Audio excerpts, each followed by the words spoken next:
자, 핵심 요약 1주차 세 번째 시간입니다. 민법 총칙 법률행위의 효력 요건 중에서 목적 요건 파트를 보고 있죠. 목적의 확정성, 가능성, 적법성, 사회적 타당성. 자, 사회적 타당성까지 봤죠. 지난 시간에 반사회 질서 행위하고 불공정 행위가 특히 중요하다 그랬습니다. 그럼 이제 의사표시로 가기 전에 하나 더 봐야 될 게 25페이지의 법률의 해석이라는 겁니다. 이 법률의 해석은 제가 이렇게 말씀을 드렸죠. 예를 들어서 각과 을이 A토지, A토지가 100번지예요. 이걸 매매하기로 합의를 봤는데 계약서에는 각과 을이 지번을 착각해서 B토지로 표시한 경우, B토지는 100-1번지야. 근데 각과 을은 A토지를 100-1번지라고 착각을 하고 있는 거예요. 그래서 계약서에는 B토지라고 표시했어요. 그럼 이 경우에 각과 을은 A토지를 매매한 거냐 B토지를 매매한 거냐를 먼저 확정을 해야 됩니다. 예를 들어서 B토지가 토지거래 허가구역 내에 있어요. A토지는 토지거래 허가구역이 아니야. 그러면 B토지를 매매한 거로 확정을 하면 토지거래 허가구역 내에 있고 토지거래 허가를 받지 못했으니 무효겠죠. 반면에 A토지를 매매한 거다라고 하게 되면 이건 토지거래 허가구역이 아니니까 계약은 유효다 이렇게 되겠죠. 이렇게 당사자의 의사와 양당사자의 의사와 표시가 일치하지 않을 때 의사를 기준으로 법률행위의 성립 여부를 판단할 것인지 표시를 기준으로 법률행위 성립 여부를 판단할 것인지를 확정해야 될 겁니다. 이런 걸 법률행위 해석이라고 합니다. 즉 법률행위 해석이란 그 법률행위 내용이 도대체 뭐냐, 목적이 뭐냐, 이거를 확정짓는 것을 법률행위 해석이라고 부릅니다. 당연히 법률행위를 해석하려면 의사표시를 해석할 수밖에 없죠. 문제는 그 의사와 표시가 일치하지 않는 경우예요. 자, 이거는 이제 착각하시면 안 되는데요. 나중에 의사표시가 가서 어느 일방 당사자의 의사와 표시가 불일치하는 경우하고 헷갈리시면 안 됩니다. 이건 양당사자의 의사와 양당사자의 표시가 불일치하는 경우예요. 이럴 때 의사를 기준으로 확정할 것이냐 표시를 기준으로 확정할 것이냐 문제가 생겨요. 요거는 이제 법률행위 해석의 방법이라고 부르게 되고요. 표시를 기준으로 해석하는 걸 규범적 해석이라고 하며 이게 원칙이에요. 규범적 해석을 원칙으로 합니다. 다만 예외적으로 의사를 기준으로 하는 경우가 있더라고요. 이건 이제 자연적 해석이라고 해요. 물론 의사도 표시도 고려하지 않고 의사도 없고 표시도 없어. 그럼 의사나 표시를 기준으로 해석을 못하죠. 그래서 상상을 해봅니다. 이런 경우도 있어요. 이런 건 이제 보충적 해석이라고 부르는데 그 보충적 해석은 신경 쓰지 마시고 법률의 해석 방법은 세 가지가 있다. 규범적 해석, 자연적 해석, 보충적 해석이 있는데 보충적 해석은 생각하지 마시고 원칙이 규범적 해석이다. 요거 하나 하고 예외적으로 자연적 해석을 하는 경우가 있다. 자, 그러면 자연적 해석을 하는 경우는 어떤 경우냐? 상대방이란 표의자의 상대방을 말합니다. 이 상대방이 표의자의 의사, 비진이 표시하면 진이라고 하죠. 의사를 알았거나 알 수 있었을 경우, 상대방이 표의자의 의사를 알았거나 알 수 있었을 경우 또는 양당사자의 의사가 합치한 경우, 이런 경우에 자연적 해석으로 한다고 했어요. 특히 마지막 거 양당사자의 의사가 합치한 경우, 다시 말해서 상대방이 표의자의 의사에 동의한 경우, 같은 말이겠죠. 양당사자의 의사가 합치했다라는 말은 상대방이 표의자 의사에 동의했다라는 말하고 같은 말이잖아요. 이런 경우에는 자연적 해석으로 가게 됩니다. 그 자연적 해석의 대표적인 예가 오표시 무해의 원칙이 되는 거예요. 요게 이제 주로 법률의 해석에서는 시험 문제에 나오게 되는 거죠. 그걸 살펴보겠습니다. 자, 법률의 해석이란 법률의 목적이 무엇인지를 밝히는 것을 말하고 원칙이 의사 표시를 해석하게 됩니다. 의사. 그때 해석의 방법 중에서 규범적 해석의 원칙이 돼 예외적으로 자연적 해석을 하는 경우가 있더라. 자연적 해석을 하는 경우가 그 자연적 해석을 하는 경우 중에서 오표시 무해 원칙이 있더라. 무슨 뜻이냐? 당사자 의사가 일치한다면 즉 양당사자가 의사합치가 있다면 의사합치 또는 표의자의 의사에 상대방이 동의를 했다면 표시가 아니라 의사에 동의를 했다면 설령 계약서 등에 표시를 잘못했다. 이게 뭐예요? 오표시. 이 표시는 고려하지 않는다. 이건 고려하지 않는다. 표시는 고려하지 않는다. 이게 오표시 무해죠. 그래서 양당사자의 의사가 일치한 대로 법률행위 성립하고 효과가 생긴다라는 원칙. 이게 오표시 무해 원칙이죠. 그래서 이 밑에 사례 형태로 출제가 된다고 했습니다. 보겠습니다. 각과 을이 A 토지에 대한 매매 의사가 합치했으나 각과 을 모두 지번을 착각해서 계약서에 B 토지로 표시하고 B 토지 등기까지 넘어갔다. 자, 이럴 때 계약은 A 토지에 대해서 성립한 것이냐 B 토지에 대해서 성립한 것이냐. A 토지에 대한 매매 의사가 일치했으니 O 표시는 고려 대상이 아니다. 따라서 계약은 A 토지에 대해서 성립한다. 결국 을은 가백의 A 토지에 대한 등기 이전을 청구할 수 있죠. A 토지 등기 넘겨달라.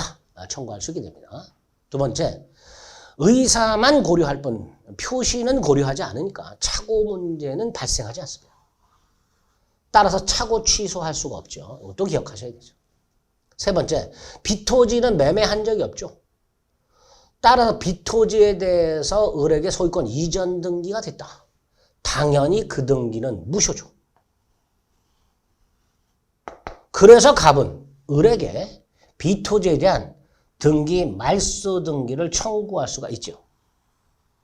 또 등기에는 공신력이 인정되지 않는 게 원칙이니까 B토지에 대한 을 등기를 믿고 거래한 자, B토지를 거래한 자 보호받지 못하고 소유권을 취득하지 못합니다. 이렇게 오표시 무해의 원칙과 관련된 이 사례 형태를 우리 대법원이 어떻게 처리하고 있는가를 문제 출제할 수 있으니까 정확하게 있다 없다를 기억하셔야 됩니다. 그 다음에 해석의 기준이라고 되어 있는데요. 당연히 당사자 의사가 기준이 되는 거죠. 그런데 이 해석의 기준과 관련해서 105조와 106조가 있죠. 105조는 선량한 풍속 기타 사회질서와 관계가 없는 규정. 그걸 뭐라 그러죠? 임의규정. 이 임의규정과 당사자가 이 임의규정과 다른 의사를 표시했다. 그러면 요 의사에 의한다. 임의규정과 다른 의사를 표시했을 때는 그 의사에 의한다.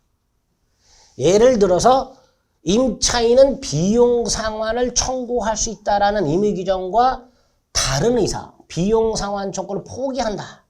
라는 의사를 표시했다면 그 의사에 따른다. 그래서 비용 상환 조건 포기 확정은 유효하다. 이렇게 해석한다. 이게 105조고요.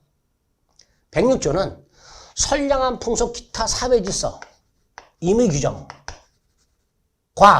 다른 사실은 관습이 존재하고 and 플러스예요. 플러스 임의규정과 다른 사실인 관습, 관행이 존재하고 플러스입니다. 플러스 당사자 의사가 불분명할 때 이때는 그 관습에 의한다. 이렇게 되죠. 특히 106조와 관련해서 조심하셔야 될 게 임의 규정과 다른 관습이 있지만 당사자 의사가 분명하다면 그때는 그 의사에 의합니다. 그러니까 의사가 사실인 관습보다 우선하는 거예요. 그래서 해석의 기준을 이렇게 순서대로 따지면 의사가 첫 번째가 되는 거고요. 그러면 임의 규정이 있는 거야. 근데 임의 규정과 다른 관습이 있고 의사가 불분명하면 그 관습에 의하는 거죠.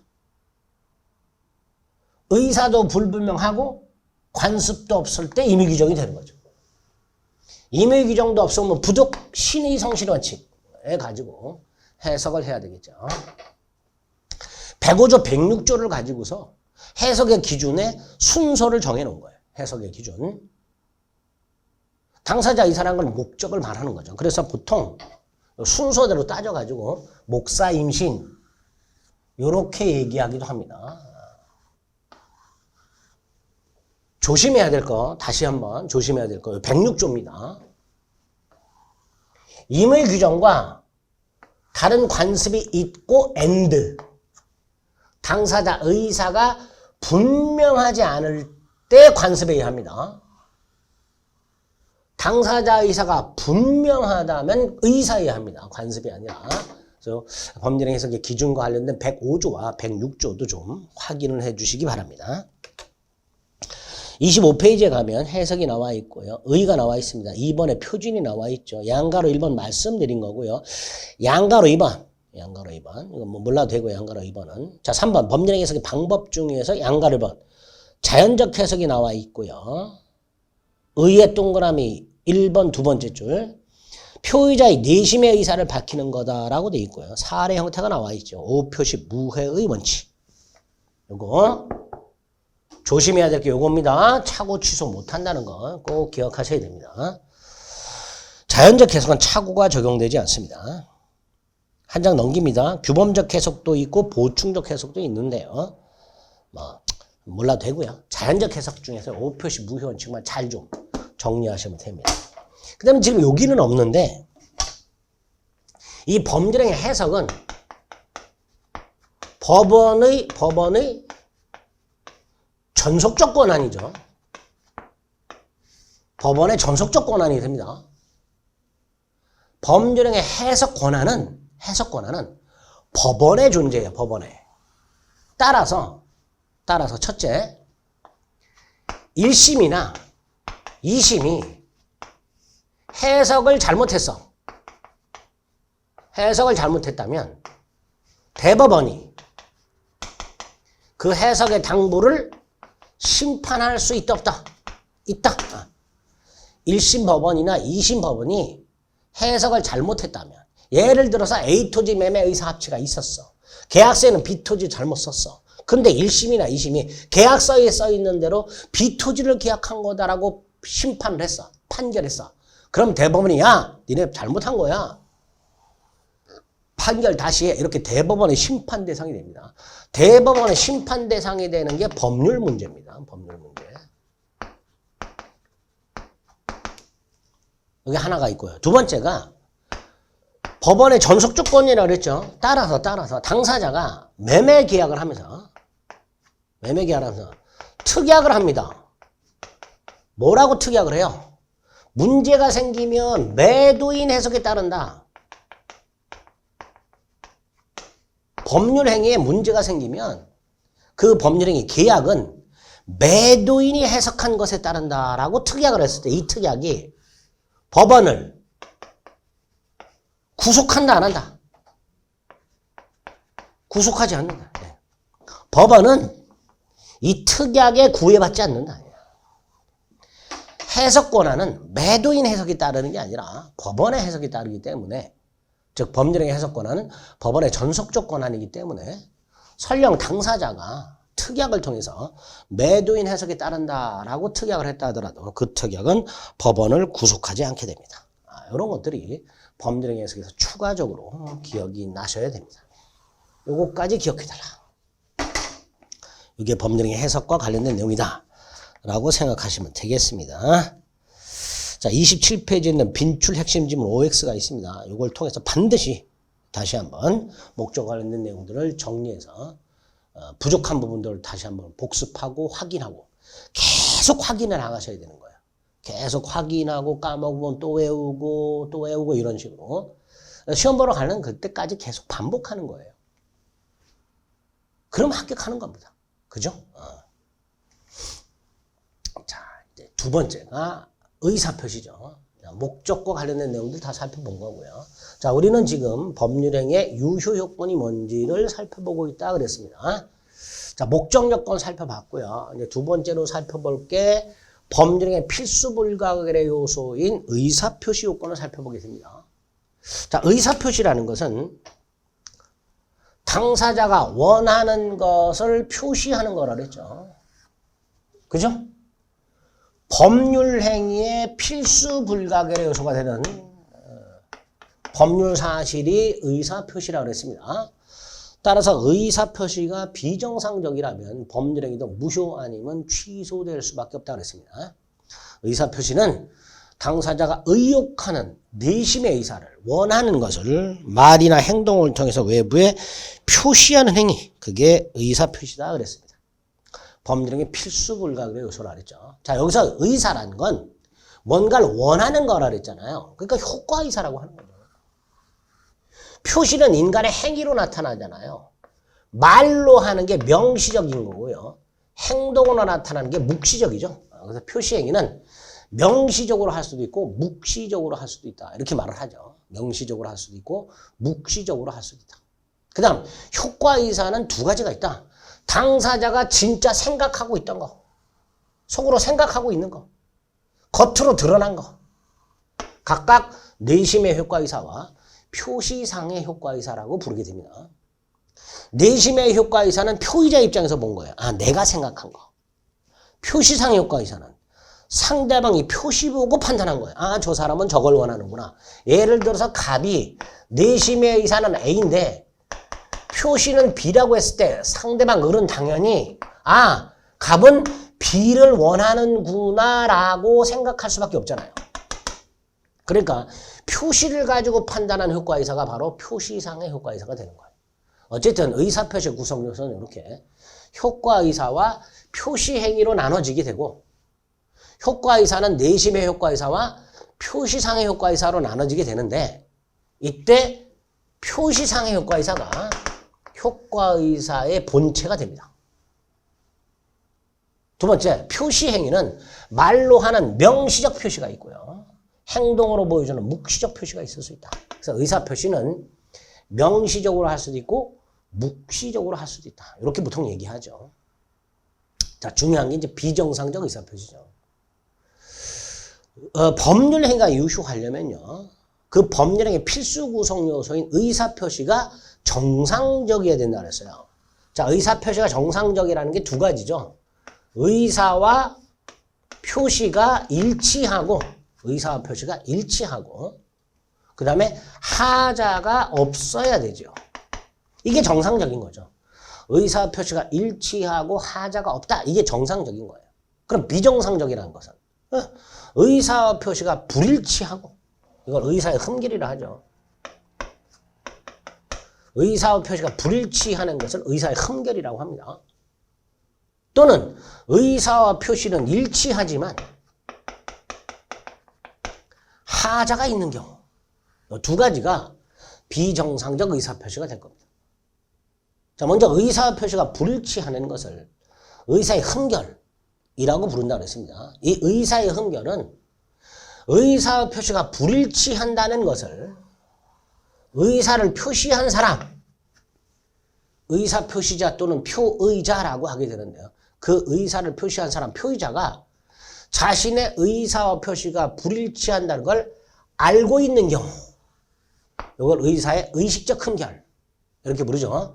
자신의 의사와 표시가 불일치한다는 것을 알고 있는 경우 두 개가 있죠. 비질의 표시와 허위 표시. 반면에 자신의 의사와 표시가 불일치한다는 것을 표의자가 모르고 있는 게 있죠. 무의식적 흠결이라고 합니다. 의사의 흠결이 두 가지. 의사의 의식적 흠결과 의사의 무의식적 흠결이 있는데 그 무의식적 흠결에 해당되는 게 백부종, 착오에 의한 의사표시죠. 마지막이 의사표시는 일치합니다. 일치하는데 사기 또는 협박을 당한 경우. 사기는 다른 말로 기망이라고 하죠. 속이는 거. 사기 또는 강박이 있었던 경우. 이런 경우가 하자 있는 의사표시가 됩니다. 이렇게 총 4가지 비정상적 의사표시가 규정이 되어 있고요. 그 다음 그 의사표시가 정상적이라면 그 의사표시는 효력이 생길 텐데 언제 효력이 생기는가? 효력 발생. 그 시기와 관련된 내용들이 나오죠. 111조부터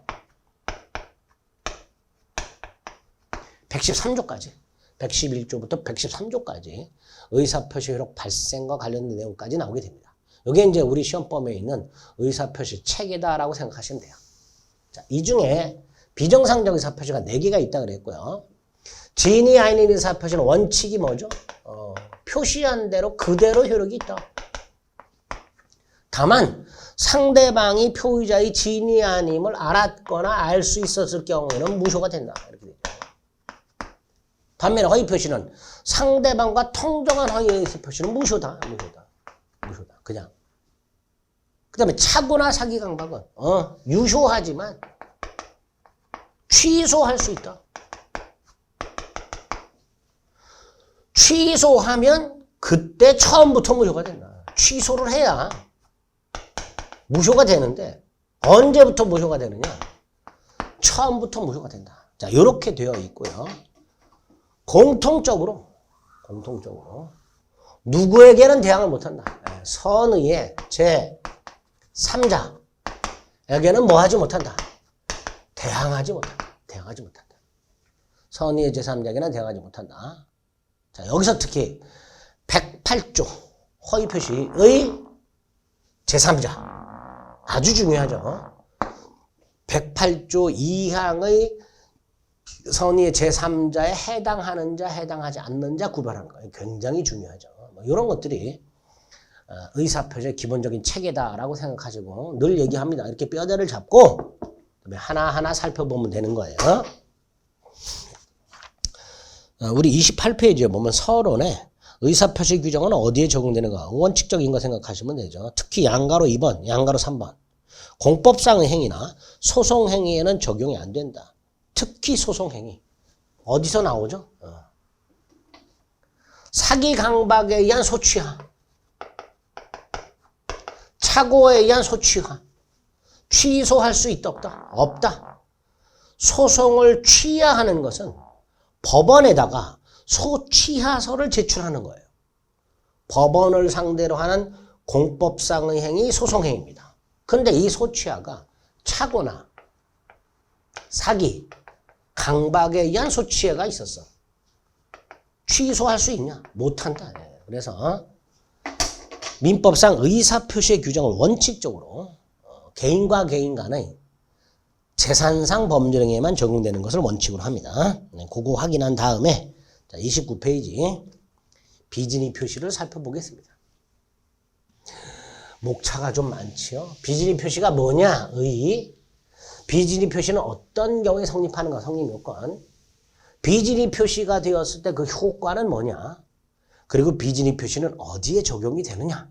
이런 적용 범위와 관련된 것들. 특히 적용 범위는 우리 이미 한번 본 게 있는데 조금 추가해서 봐야 될 게 있죠. 자, 먼저 진이 아닌 의사표시 또는 비진의 표시가 뭐냐 도대체? 표의자가 진이 아님을 알고 한 의사표시. 갑이 진이 아님을 알고 한 의사표시. 이게 비진의 표시예요. 107조에 하면 이렇게 돼 있죠. 진이 아니면 뭐예요? 이게 의사와 표시가 불일치하는 거예요. 이걸 진이 아님이라고 해놨습니다. 107조에서. 자, 표의자가 진이 아님을 알고 하는 의사표시가 도대체 뭐냐? 자, 이해하기 어려우니까 예로 기억하자. 증여 의사 없이 증여.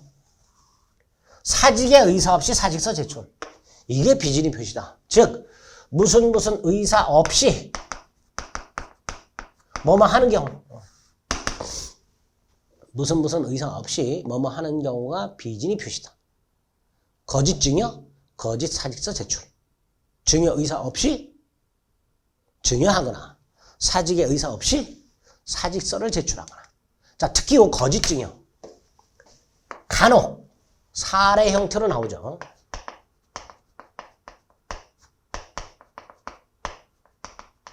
요거 정리가 돼야 됩니다.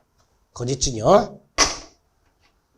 자주 나오지 않지만 간혹 이렇게 사례 형태로 거짓 증여가 출제가 된 경우가 있었습니다. 갑이 을에게 증여 의사 없이 A 토지를 증여하고 을에게 등기까지 넘겨줬다. 이렇게 보통 출제가 돼요. 갑이 증여 의사 없이 A 토지를 증여. 제가 근데 여기서 늘 말씀드리지만 갑이 증여 의사 없이 A 토지를 을에게 증여하고 등기를 넘겨줬다라고 예를 들면 꼭 갑은 증여 의사도 없는데 왜 증여하고 등기까지 넘겨줬나요? 이런 거 의문을 가지시는 분들이 간혹 있으세요. 왜 의문을 가지는지 모르겠어요. 그죠? 그거는 법의 영역이 아니에요. 왜 그랬는지. 그죠? 그건 실제 소송에서 따져봐야 되는 거고 시험에서는 왜 그랬지? 이거 생각할 필요가 없는 거예요. 그죠? 네. 자, 어쨌든 갑은 증여 의사 없이 증여했으니까 비진이에요. 근데 107조 1항 본문에서 뭐라고 돼 있어요? 그대로 효력이 있죠.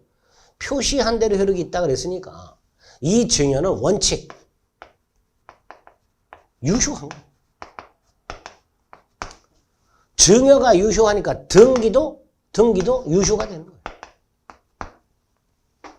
등기가 유효하니까 을과 거래한 병, 을로부터 이 A 토지를 산 병, 갑과 을 사이에 이런 사정이 있었다 라는 것을 제3자 병이 알았다 몰랐다 를 따질 필요 없이 병은 소유권을 취득하게 됩니다. 이게 원칙이죠. 반면에 예외.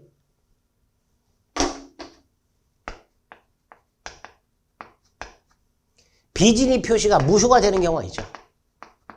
그럼 을등기도 뭐가 돼요? 무효가 되죠. 근데 요건이 뭐예요? 상대방이 갑이 증여 의사 없이 증여한다는 것을 알았거나 알 수 있었을 경우, 상대방이 알았거나 알 수 있었을 경우에 무효가 되죠. 자, 여기서 상대방이 알았거나 알 수 있었을 경우에 무효가 되니까 반대로 유효하려면 비진이 표시가 유효하려면 상대방은 뭐여야 돼요? 선의 무과실이어야 되죠. 여기까지 기억이 나셔야 돼요. 비진이 표시가 유효하려면 상대방은 선의 무과실이어야 됩니다. 상대방이 알았거나 알 수 있었을 경우 무효가 된다 가지고서 그래? 그럼 유효하려면 선의 무과실이어야 되네. 이렇게 뽑아내는 거예요. 어쨌든 비진이 표시는 원칙적으로 유효하되 유효하려면 상대방은 선의 무과실이어야 되고 그러면 을과 거래한 병은 선악불문하고 소유권을 취득합니다. 반면에 을이 알았거나 알 수 있었을 경우 무효라고 그랬죠. 무효니까 을과 거래한 병이 문제가 되는 거죠. 자, 이때 병. 선이라면 소유권을 취득하고 악의라면 소유권을 취득하지 못하죠. 왜? 비진이 표시 무효는 선의의 제3자에게 대항하지 못한다 라고 되어 있기 때문에 상대방이 알았거나 알 수 있었을 경우 무효가 되지만 선의 제3자에게는 대항을 못하고 선의 제3자는 보호를 받습니다. 자, 여기 일단 기본이고요. 여기서 이제 조금 추가해야 될 거. 갑하고 을이 소송이 붙었을 때 상대방의 선의 무과실은 추정이 되죠. 그러니까 상대방은 선의 무과실임을 증명할 필요가 없죠. 무효 주장자가 상대방의 악의 또는 과실을 증명해야 됩니다. 두 번째, 제3자. 제3자의 선의도 추정이 되죠. 따라서 제3자는 스스로 선의임을 증명할 필요가 없죠. 무효 주장자가 제3자의 악의를 증명해야 됩니다. 또 제3자는 선의이기만 하면 되고 과실 유무는 묻지 않죠.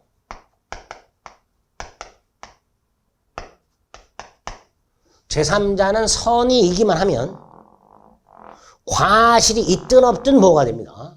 선의 제3자라고만 돼 있지 선의 무과실의 제3자라고 되어 있지 않기 때문에 제3자는 선의이기만 하면 보호된다. 선의 제3자가 무효를 주장하는 것은 괜찮죠. 어느 누구도 선의 제3자에게 무효를 주장하지 못하지만 선의 제3자 스스로 무효를 주장하는 것은 괜찮죠.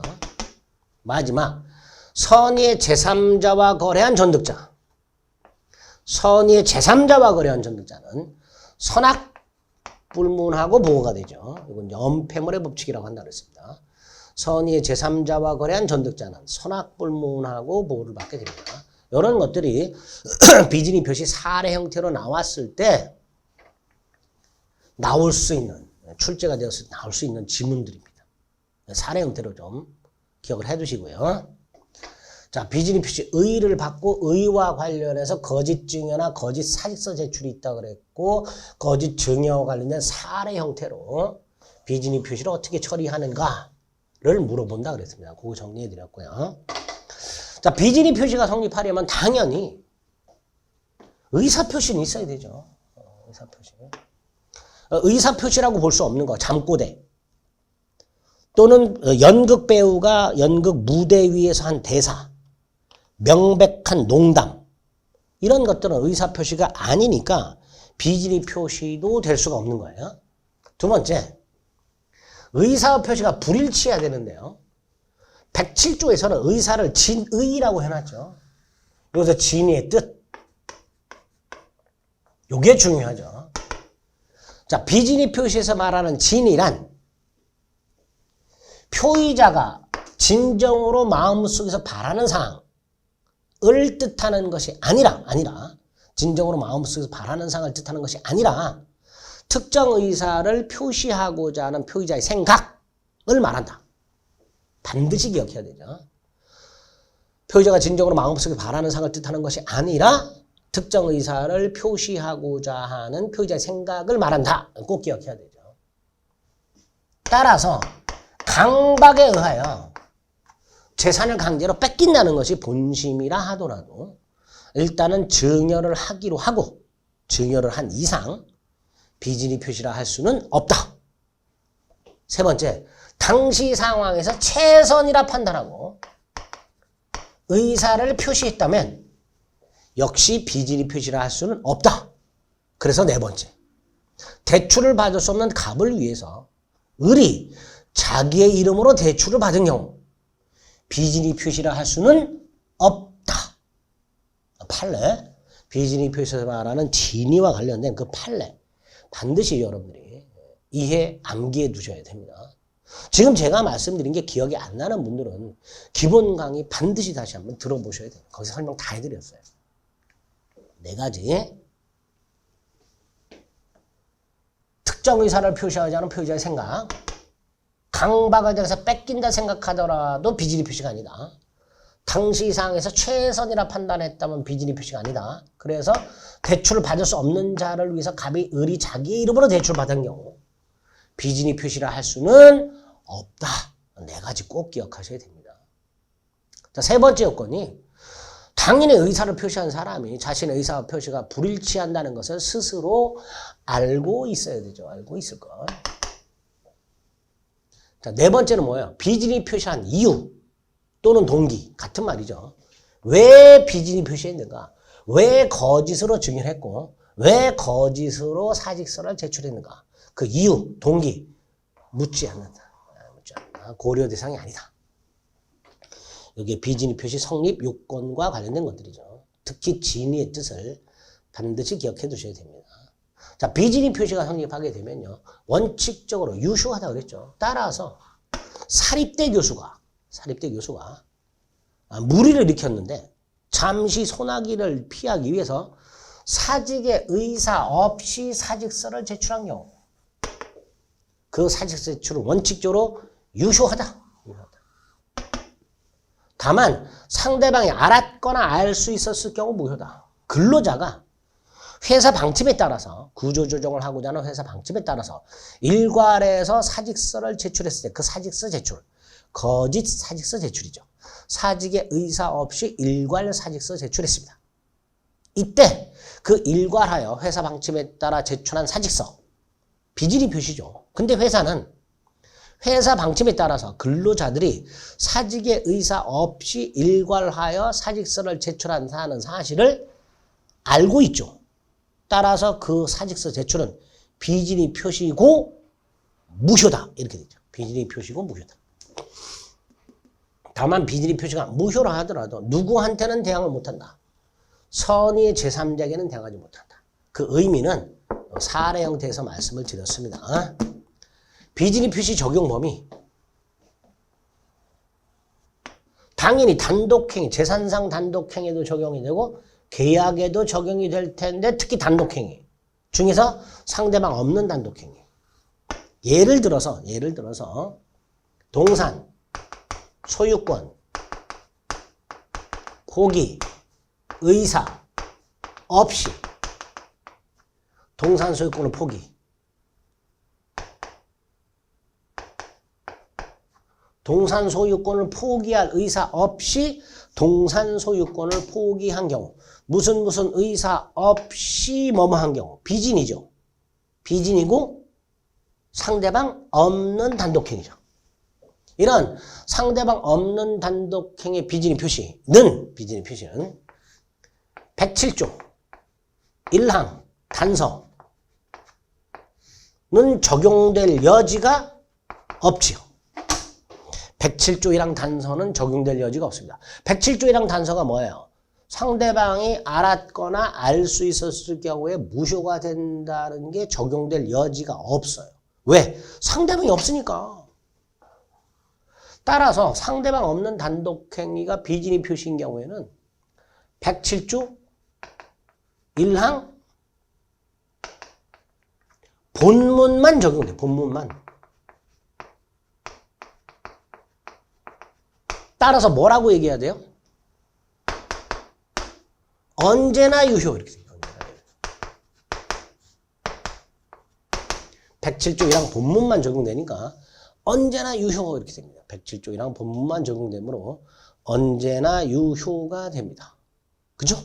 이렇게 상대방 없는 단독행위의 비진이 표시.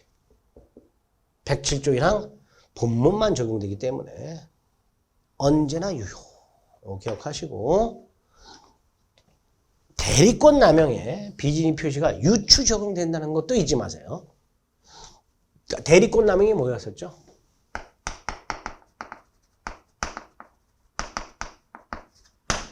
갑이 을에게 A 토지, 은행, 갑은행이 직원에게 예금 업무를 맡겼어요. 을이 병하고 예금 계약을 합니다. 그런데 을이 이 금원을 수령해서 예금 요거를 횡령했어. 이게 뭐죠? 배임적 대리행위. 배임적 대리행위. 즉 대리인이 대리권의 범위 내에서 대리행위를 했지만 본인을 배신한 경우, 배임적인 경우, 대리인이 대리권 범위 내에서 대리행위를 했지만 자기 자신의 개인적 이익이나 제3자 이익을 도모하는 행위를 한 경우를 배임적 대리행위라고 하게 되고요. 이런 배임적 대리행위가 있다 하더라도 원칙적으로 갑에게 유효하다. 갑에게 유효하다. 이 계약 자체는 갑에게 유효하다. 그러니까 병은 예금 계약을 찾을 수 있는 거예요. 갑은 병에 대해서 예금 채무자로서의 책임을 지게 됩니다. 갑은 병에게 예금 계약에 대한 책임을 지게 되는 게 원칙이에요. 그런데 예외. 상대방 병이 대리인의 배임적 의도를 알았거나 알 수 있었을 경우에는 107조 일항, 단서를 유추해서 107조랑 단서. 107조랑 단서는 뭐예요? 상대방이 알았거나 알 수 있었을 경우에는 무효가 된다. 이걸 유추하는 거예요. 그래서 상대방 병이 대리인의 배임적 의도를 알았거나 알 수 있었다면 그 예금 약정은 갑에게 뭐가 된다? 무효가 된다. 따라서 갑은 예금 계약에 대해서 책임을 진다 안 진다? 책임을 지지 않는다. 요렇게 해석을 한다라는 거죠. 그죠? 그래서 대리권 남용에 비진입 표시 규정이 유추 적용된다라는 것들 확인하시면 되겠습니다. 29페이지 1번 진의한 의사표시의 동그라미 1번이 뜻이고요. 2번 진의의 뜻. 특정 내용의 의사표시를 하고자 하는 표의자의 생각을 말하는 것이다. 표의자가 진정으로 마음속에서 바라는 사항을 뜻하는 것은 아니다. 6번 법적으로 의미 있는 의사표시가 있어야 되죠. 2번 대출을 받을 수 없는 갑을 위해서 을이 대출을 받은 경우 비진입 표시가 아니다 그랬죠. 3번 의사표시가 일치하지 않아야 되고요. 4번 표의자가 그 불일치를 스스로 알고 있어야 되죠. 5번 왜 비진입 표시를 했는지 그 이유나 동기 따위는 묻지 않는다 그랬습니다. 비진입 표시를 한 이유나 동기는 묻지 않는다. 효과 원칙적으로 그대로 효력이 생긴다. 즉 유효하다. 예외 상대방이 표의자의 지인이 아님을 알았거나 알 수 있었을 경우는 무효가 되지만 그 무효를 가지고 선의의 제3자에게는 대항하지 못한다. 다음 페이지 적용 범위 상대방 없는 단독행위도 적용이 되는데 그 상대방 없는 단독행위 상대방이 없기 때문에 상대방이 알았거나 알 수 있었을 경우에는 무효가 된다라는 107조 1항 단서는 적용될 여지가 없고 107조 1항 본문만 적용되니까 상대방 없는 단독행위가 비진입 표시인 경우에는 언제나 유효하다. 107조 1항 본문만 적용되니까 언제나 유효하다. 그리고 지금 말씀드린 대리권 남용 여기에도 비진입 표시 규정에 유추 적용된다라는 거 이런 것들을 비진입 표시에서 기억하시면 되겠습니다. 자 비진입 표시는 다시 한번요. 특히 사례 형태로 나오는 거 이거 반드시 기억해서 사례 형태를 가지고 비진입 표시의 효과를 정리를 해 두셔야 됩니다. 아시겠죠? 비진입 표시.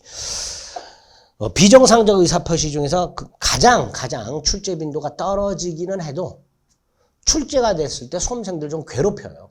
뭐 때문에? 이 진의의 뜻 때문에. 진의의 뜻하고요.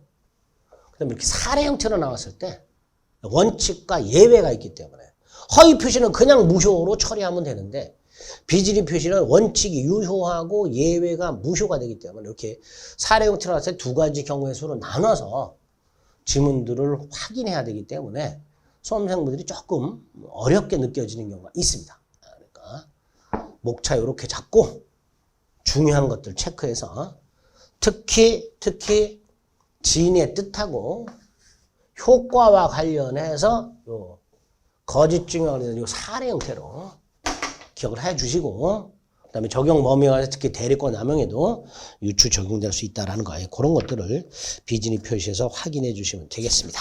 자, 비정상적 의사표시 중에서 첫 번째, 진이 아닌 의사표시를 살펴봤고요. 통정어휘 표시는 시간을 좀 달리해서 다음 시간에 살펴보도록 하겠습니다. 네, 수고하셨습니다.